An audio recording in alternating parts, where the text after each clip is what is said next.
যাবতীয় প্রশংসা মহান আল্লাহ রব্বুল আলামিনের জন্য। আমরা মহান আল্লাহ শাহী দরবারে কৃতজ্ঞতা জ্ঞাপন করি। আলহামদুলিল্লাহ। প্রিয় নবী হযরত মুহাম্মদ মুস্তাফা সাল্লাল্লাহু তাআলা আলাইহি ওয়াসাল্লাম তেনার উপর দরুদ ও সালাম বর্ষিত হোক। আল্লাহুম্মা আমিন। সম্মানিত মুসল্লিবৃন্দ, শ্রেণীমতে শ্রদ্ধা, ভালোবাসা, স্নেহ, শুভেচ্ছা।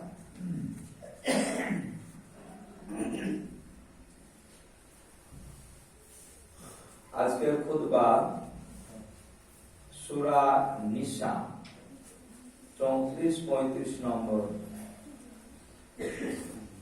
সূরা নিসা 34-35 নম্বর খুতবা। আজকের খুতবা পারিবারিক সমস্যা সমাধান। প্রত্যেকটা পরিবার থেকে সমাজ, দেশ, রাষ্ট্র, প্রত্যেকটা পরিবার যদি শান্তিময় হয় তাহলে সমাজও শান্তি হবে, দেশও শান্তি হবে। পরিবারে অশান্তি মানে গোটা অশান্তি। পায়ে যদি কাটা ঢুকে তো গোটা বডি অশান্তি। এই জন্য পারিবারিক কিছু সমস্যা সমাধানের জন্য এই সূরা নিসার আয়াত পড়লাম।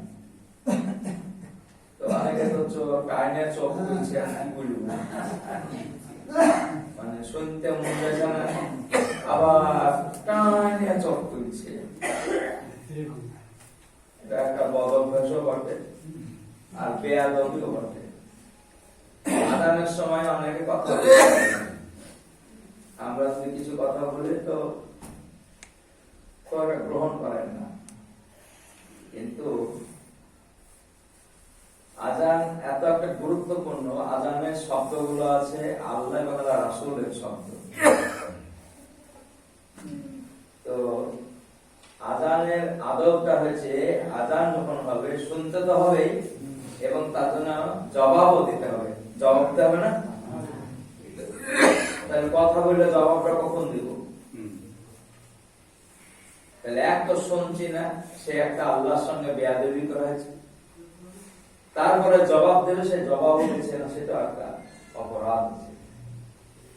দেখুন, ইসলাম ধর্ম এমন একটি ধর্ম, এটা সুশৃঙ্খল জীবন ব্যবস্থা।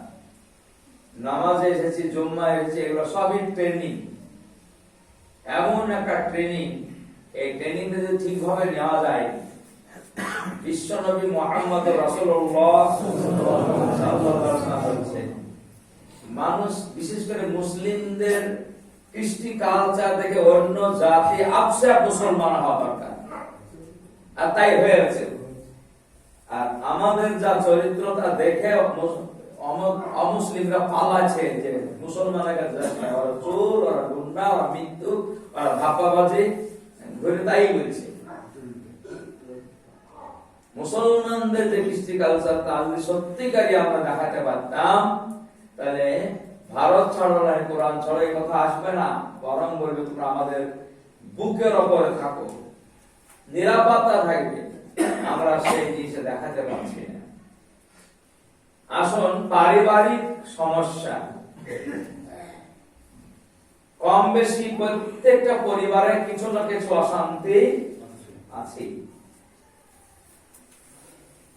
পায়ে জুতো কিনেছেন তো ছোট জুতো কিনেছেন, পায়ে হচ্ছে না, আর ওই পায়ে যা হাঁটছে, হাঁটতে গিয়ে পায়ে পোষা তো পরেইছে আর ন্যাংরা আছে, মানে কি হলো, পায়ে জুতো ছোট।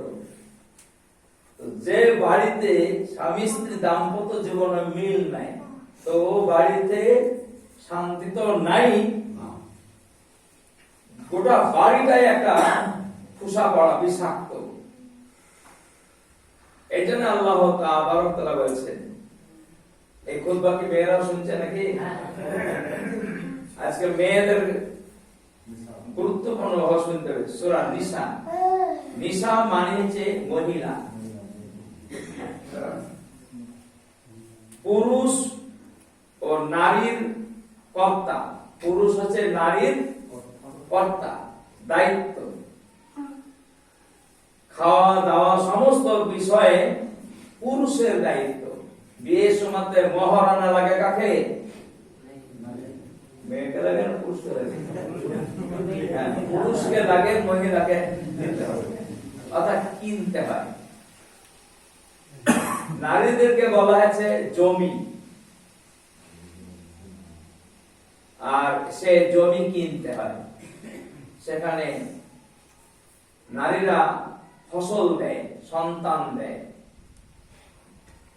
তো পুরুষ নারীর কর্তা। একটা উদাহরণ দেওয়া যায় যে টায়ার থাকে আর ভিতরে কি থাকে? টিউব। টায়ারের দায়িত্ব হলো টিউবকে দেখভাল করা। কিন্তু টিউব যদি বলে আমি টায়ারের দরকার না, আমি নিজেই চলতে জানি, তো পাথর যদি একটা পড়ে দুম করে ফাটবে। এটাই বাস্তব। তো নারীর কর্তাকে পুরুষ। এই জন্য যে আল্লাহ তাআলা তাদের একজনকে অন্যজনের ওপর শ্রেষ্ঠত্ব দান করেছেন। তার মানে নারী এবং পুরুষ, অন্য আয়াত আছে হুন্না লিবাসুল লাকুম ওয়া আনতুম লিবাসুল লাহুন্না। নারী হচ্ছে পুরুষের লেবাস, পুরুষ হচ্ছে নারীর লেবাস, মানে সমান অধিকার, একে অপরের সমান অধিকার। নারীরও প্রয়োজন, নারীর পুরুষেরও প্রয়োজন।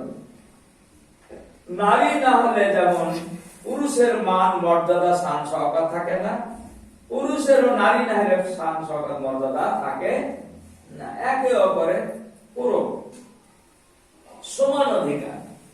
কিন্তু সমান অধিকার হলেও এখানে বলা হয়েছে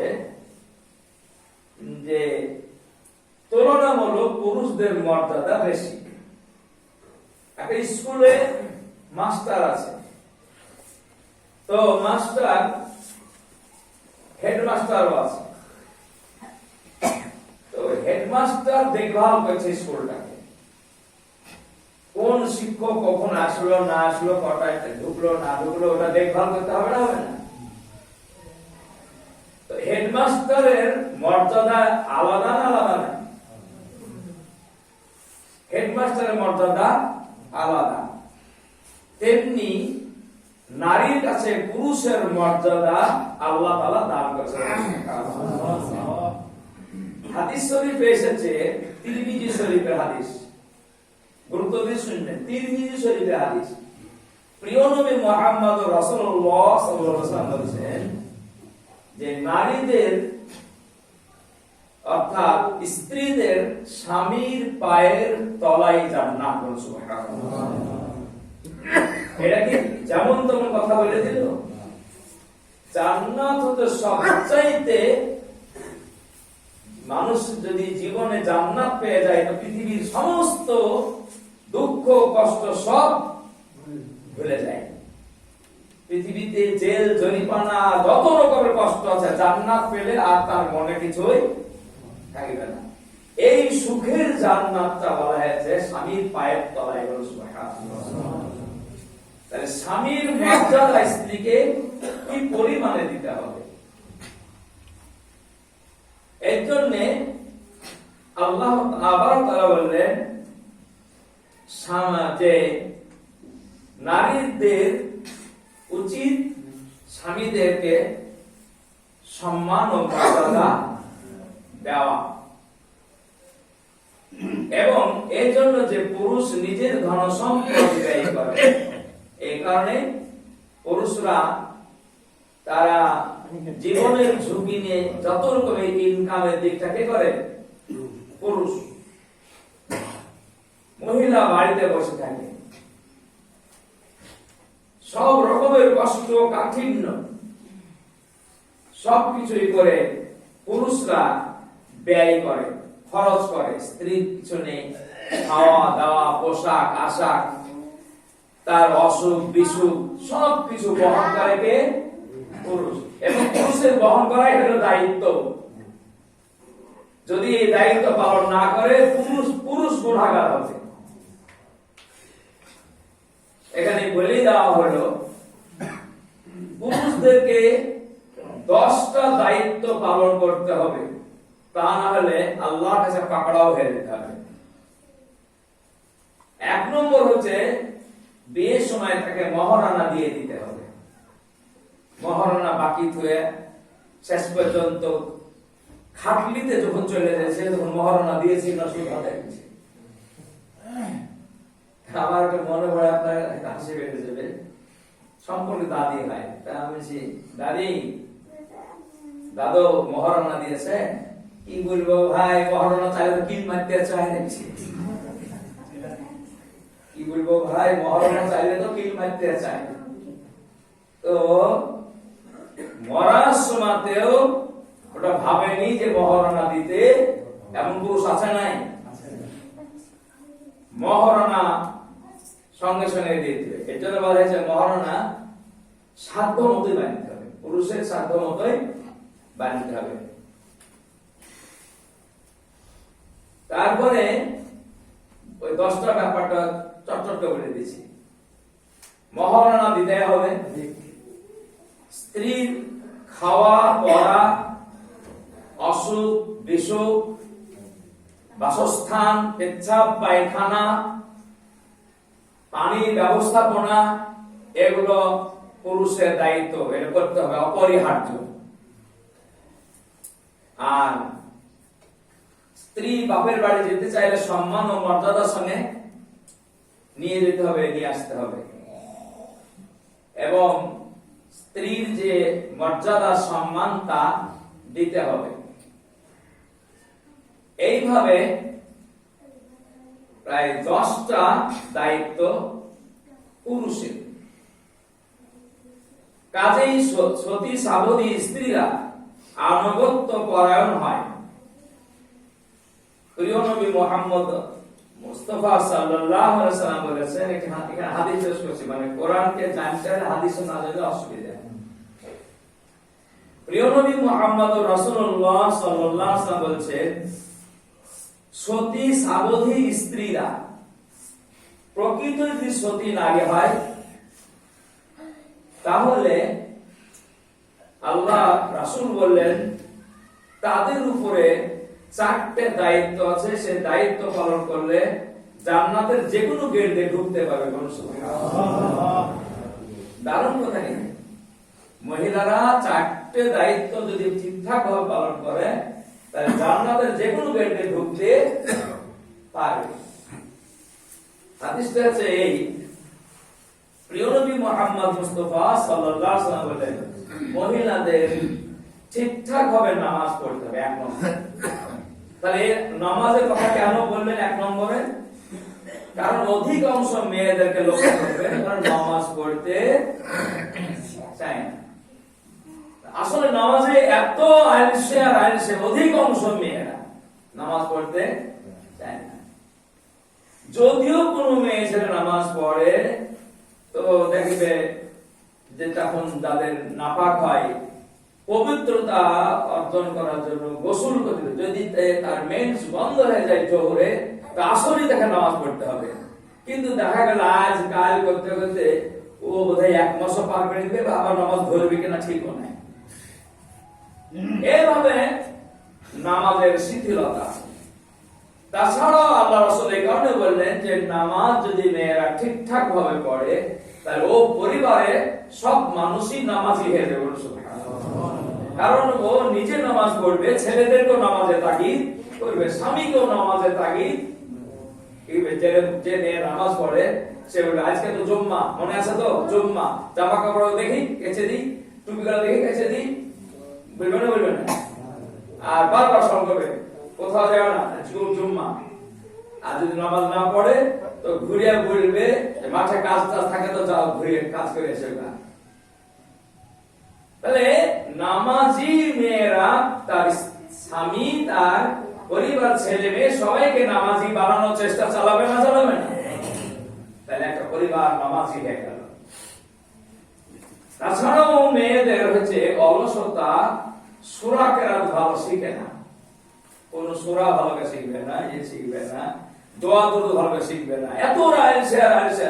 ঘন্টার পর ঘন্টা গল্প করতে দেন না, ও ক্ষমা ছিল না, জিজ্ঞাসা ছিল না, কিচ্ছু নাই। আর একটা সূরা মুখস্থ করতে বলে বাবার দিন মুখস্থ করতে, গীত মুখস্থ করবে, গান মুখস্থ করবে, কত রকমের রেডিওর বিভিন্ন গানও মুখস্থ করতে পারবে, একটা সূরা মুখস্থ করতে। এই জন্য নবী করিম ইসলাম বলেন, এই মহিলারা তোমরা নামাজি হয়ে যাও।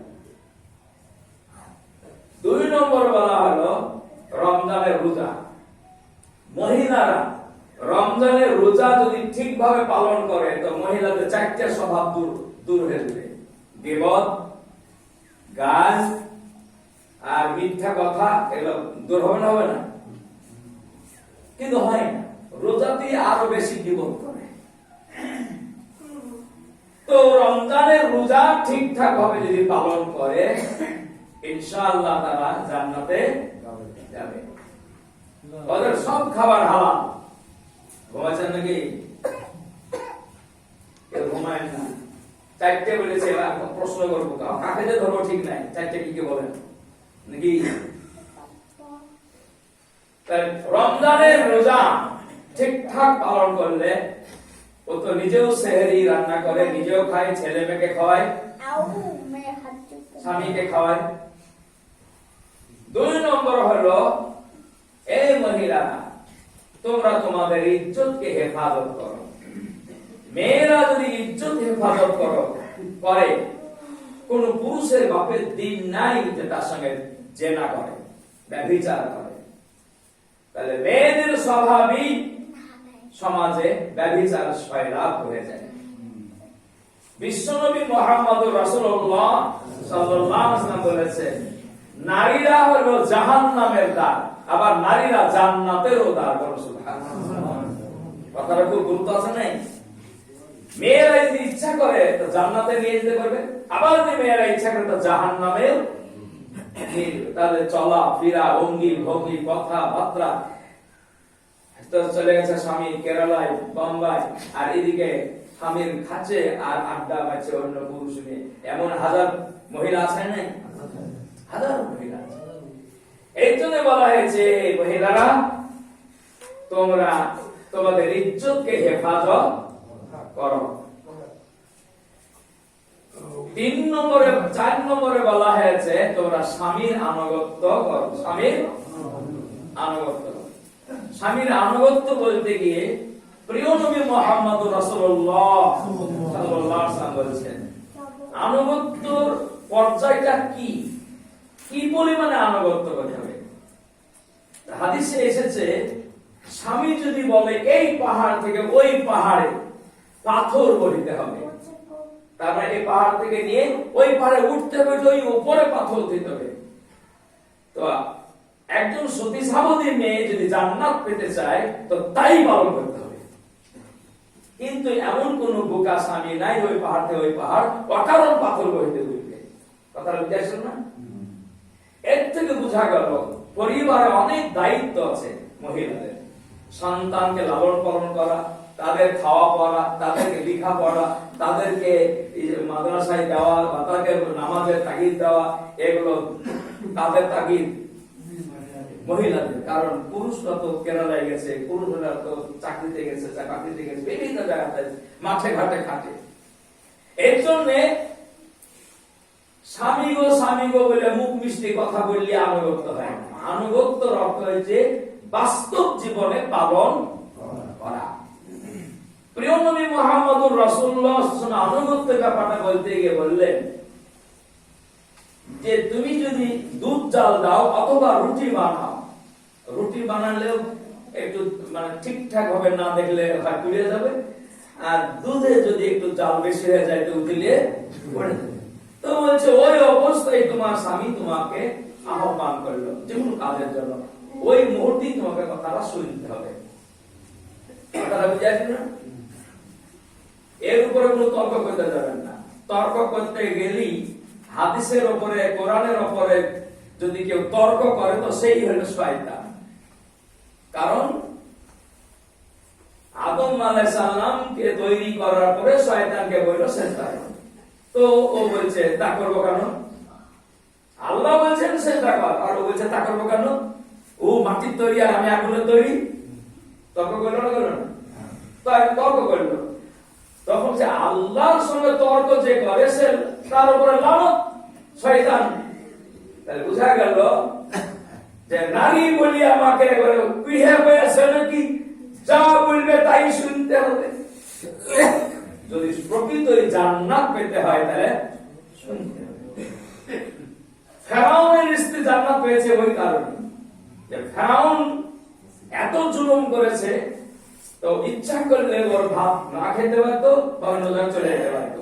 কিন্তু আসিয়া বলল যে ও আমার স্বামী, ও জুলুম করছে, তার জন্য জবাবদাহি করতে আল্লাহ আছে। ও আমাকে জুলুম করছে, আমার অধিকার আমার নষ্ট করছে, তার জন্য জবাব দিতে কার কাছে? আর আমি যদি স্বামীর কর্তব্য দায়িত্ব পালন না করি তাহলে আমাকে জবাব দিতে হবে আল্লাহ আছে।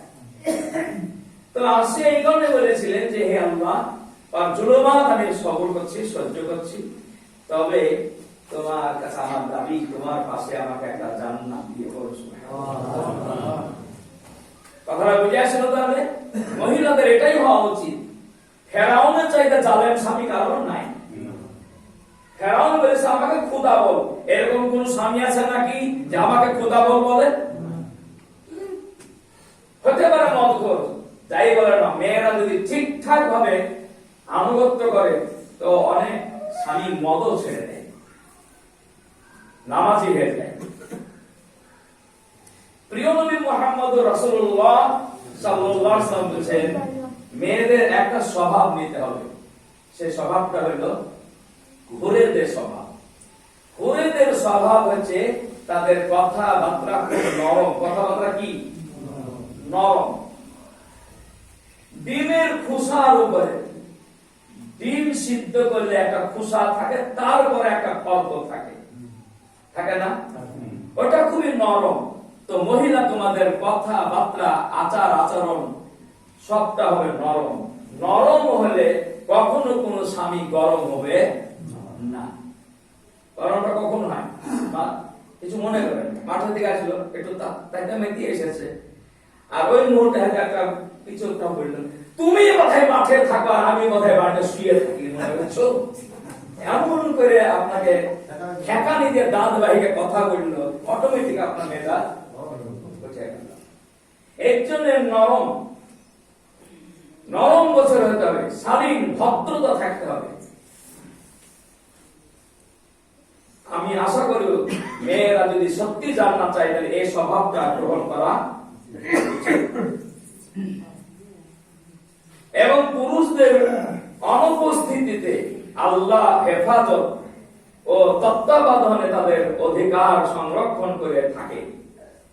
পুরুষ যদি বাড়িতে না থাকে, সে চাকরিতে যেতে পারে, বিদেশ যেতে পারে, কোন ব্যবসায় যেতে পারে, এই অবস্থায় দারুণ কথা এখানে এসেছে পয়েন্ট, এই অবস্থায় মহিলারা তোমাদের ইজ্জতকে সংরক্ষণ করবে বেগানা পুরুষ থেকে। কারণ অনেক পুরুষ আছে সুযোগ সন্ধি, তারা বলবে তোমাদের হাট বাজার দরকার আছে নাকি? হ্যাঁ দরকার আছে, একদিন হাট বাজার করে দিল, তারপরে একদিন হয়তো আর একটা কিছু খাবার নিয়ে এসে দিল, বা একদিন মাছ নিয়ে এসে দিল, মাছের দামটা আর লাগবে না। ঠিক এমন করে ঘুষ দিতে লাগলো, ঘুষ দিতে দিতে ঘুষ খারাপ করে দিল। এই ধোঁকা, এই প্রতারণা থেকে মহিলাদেরকে সাবধান থাকতে বলছেন এখানে। কার ভয়ে? আল্লাহর ভয়ে। তোমাকে জবাব দিতে হবে আল্লাহর কাছে, সুতরাং তুমি সাবধান হয়ে যাও। মহিলাদেরকে সাবধান আমি আরো করতে চাইছেন এখানে এই কারণে, কিছু মনে করবেন না। কোন মহিলা যদি ব্যভিচারিণী হয়ে যায়, তার উদরে কোন ওলি হাফেজ কারি ভালো সলিহীন বান্দা তৈরি হবে না। আল্লাহু আকবার। কারণ মেয়েরা হচ্ছে একটা কারখানা, কারখানা অপবিত্র হয়ে গেলে সে পবিত্র সন্তান দিতে পারবে না। এর জন্য বলা হয়েছে মেয়েরা তোমার ইজ্জত হেফাজত করে, ইজ্জত হেফাজত হাজারো জায়গায় আছে কোরআন শরীফে, যে ব্যভিচার থেকে সাবধান থাকো। তোমার যদি ভালো করে বিচার করা যায়, বর্তমানে ওলি আউলিয়া, বড় দরবেশ বা হাফেজ কারি যে সংখ্যাগত দিক দিয়ে খুবই কম। কারণ অধিকাংশ মহিলারা ব্যভিচারে শামিল হয়ে যাচ্ছে। এর জন্য বলা হয়েছে আসল ব্যভিচার থেকে হেফাজত থাকতে হলে তোমাকে বাহ্যিক ব্যভিচার থেকেও হেফাজত হবে। অর্থাৎ তোমার রূপ লাবণ্য, তোমার এমনকি মাথার চুল পর্যন্ত অন্য পুরুষকে দেখাবে না, দেখানো হারাম, দেখানো হারাম। অথচ অনেক মহিলারা চুলকে এমন কায়দা করে নিয়ে গেছে যে হাজারো মানুষ দেখুক এই চিন্তাতেই চুল নিয়ে গেছে। পোশাক আশাক এমন অঙ্গি ভঙ্গি করছে যে হাজারো পুরুষজন তার দিকে তাকার নিয়তটাই খারাপ। এর জন্য পর্দার গুরুত্ব আছে। পর্দা করা ফরজ। পর্দা করা কি ফরজ। যে সমস্ত পুরুষ যাদের সঙ্গে বিয়ে হালাল, তাদের সঙ্গে এক কথায় যাদের সঙ্গে বিয়ে হালাল তাদের সঙ্গে মহিলাদেরকে পর্দা করতে হবে। আর যেসব স্ত্রী ব্যাপারে তোমাদের অবাধ্যতার আশঙ্কা করো তাদেরকে বোঝাও। যদি দেখো যে তোমার স্ত্রী সত্যি ভুল করছে বা অবাধ্য চলছে, তো তাকে বুঝাও। বোঝানো পদ্ধতি বলেছে, হয়তো ভালো কাপড় দাও, ভালো ব্যবহার করো, খেতে ভালো দাও এবং তোমাকে তাকে বুঝাতে থাকো কোরআন হাদিসের দৃষ্টিকোণ থেকে, পরকালে ভয় দেখাও, এইসব বুঝাতে থাকো। কিন্তু এমন কিছু মেয়ে আছে বুঝে নেই, আবার এমন কিছু মেয়ে আছে তারা হাজারো বুঝালে বুঝতেও চায় না। যদি এরকম বুঝতে না চায় তাহলে তুমি প্রথমত তার সঙ্গে বিছানা আলাদা করে ফেলো। এটা কার কথা? আল্লাহর। বিছানা আলাদা করো। কেন বললেন? বললেন এই কারণে যে তুমি স্পষ্ট বুঝতে পারবা বিছানা আলাদা করলেও যদি তার তোমার প্রতি কোনো আকর্ষণ না থাকে, তোমাকে বিছানায় না রাখে, তাহলে জানতে হবে যে ও তোমার নাই। কি বুঝাইছিল? ও আর তোমার নাই। তাই বিছানা আলাদা করো। বিছানা আলাদা করার পরেও যদি তোমার কোনো আনুগত্য না করে, অনুতপ্ত না হয়, কোনো কথা না বলে, তাহলে তুমি তাকে কিছুটা হালকা মারধর করো। মারধরের কথাও বলা আছে। কারণ অভিভাবক স্বামী কিছুটা হালকা, তাই বলে মুখে টুকে মারতে নিষেধ করেছে। তো দাঁত ভেঙে মুখে বলা হয়েছে পিঠে অথবা এমন একটা জায়গায় আঘাত করবে। তো মৃদু মারলে তার এমন কিছু হবে না। মৃদু মারলে তো চুলকি বেড়াবে আছে, ওই সেবারই তো হয় না। তো তাও বলছে আল্লাহ মৃদু মারো। মৃদু মারার পর যদি কিছু না হয়, তারপর যদি তারা তোমাদের আনুগত্য হয়ে যায় ভালো। আনুগত্য করলে আর তুমি ছুঁচে খুঁজো না, সুদ খুঁজো না, আনুগত্য হয়ে গেল। তারপরে তুমি দোষ খুঁজে বেড়ায় না। দোষ এটা গুরুত্ব দিবেন। ধরে নিলেন কিছু একটা আমার অপরাধ করেছে বা স্বামীও কিছু অপরাধ করেছে, ক্ষমা চেয়ে নিল বা ঠিকঠাক হয়ে গেল। একটু ঝগড়া হলো, অমনি স্ত্রীকে বললো তোর স্বভাবের কথা বলবো নাকি, বলে বর্ণনা করতে লাগলো তার স্বভাবের কথা। অথবা স্ত্রী তোমার কথা বলবো নাকি বলে স্বামীর বর্ণনা করতে লাগলো। এগুলো নিষেধ।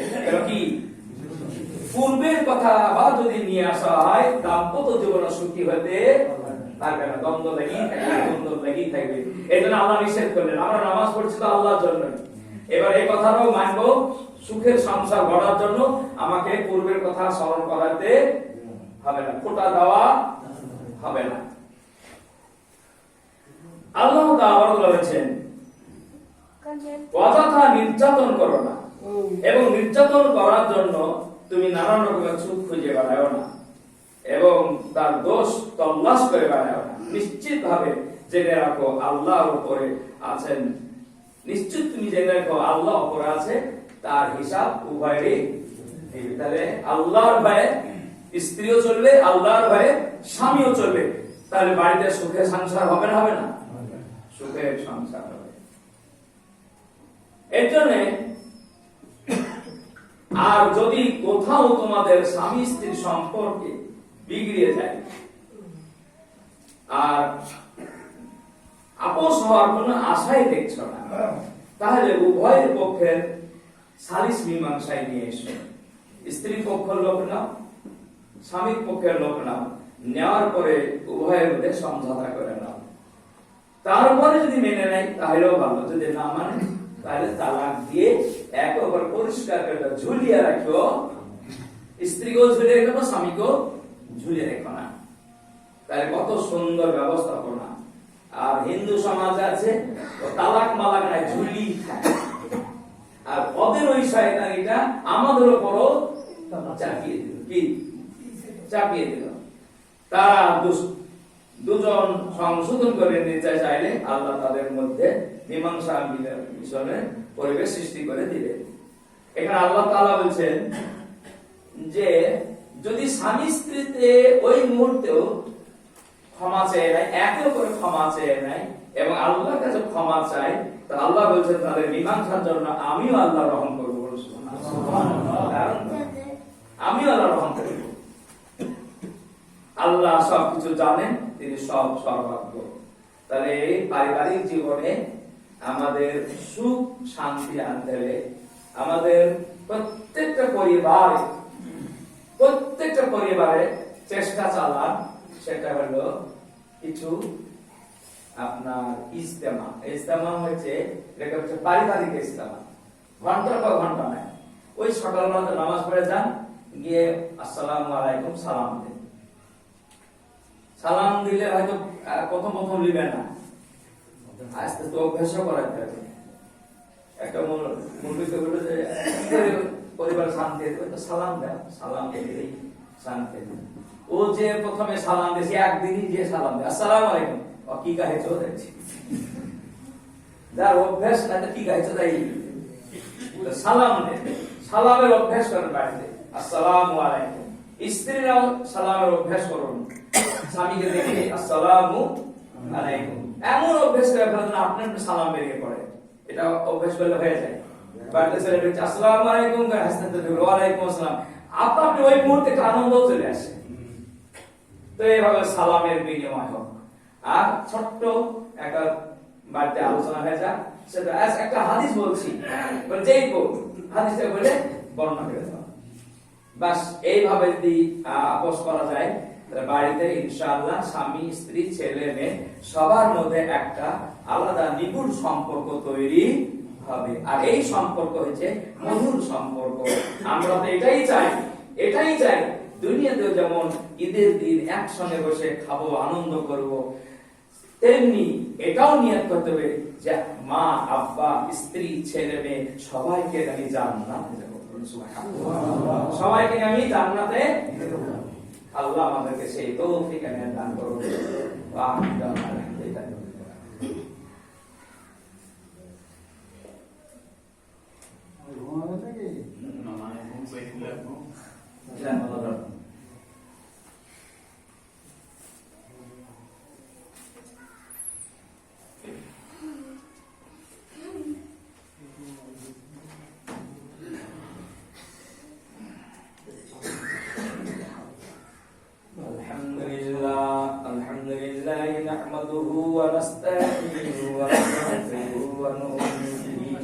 ونتوكل عليه ونعوذ بالله من شرور أنفسنا من سيئات أعمالنا من يهده الله فلا مضل له ومن يضلل فلا هادي له ونشهد أن لا إله إلا الله وحده لا شريك له ونشهد أن محمدا عبده ورسوله إن الله وملائكته يصلون على النبي يا أيها الذين آمنوا صلوا عليه وسلموا تسليما اللهم صل على محمد بن صلى الله عليه وسلم اللهم صل على محمد وعلى آل محمد بعدد من قد وقام وصل على جميع الأنبياء المرسلين وعلى كل ملائكتك المقربين وعلى عباد الله الصالحين برحمتك يا أرحم الراحمين عباد الله إن الله يأمر بالعدل والإحسان وإيتاء ذي القربى وينهى عن الفحشاء والمنكر والبغي يعظكم لعلكم تذكرون ولا যিকরুল্লাহি তাআলা আলা ওয়া আজওয়াজাল আল্লাহু আকবার।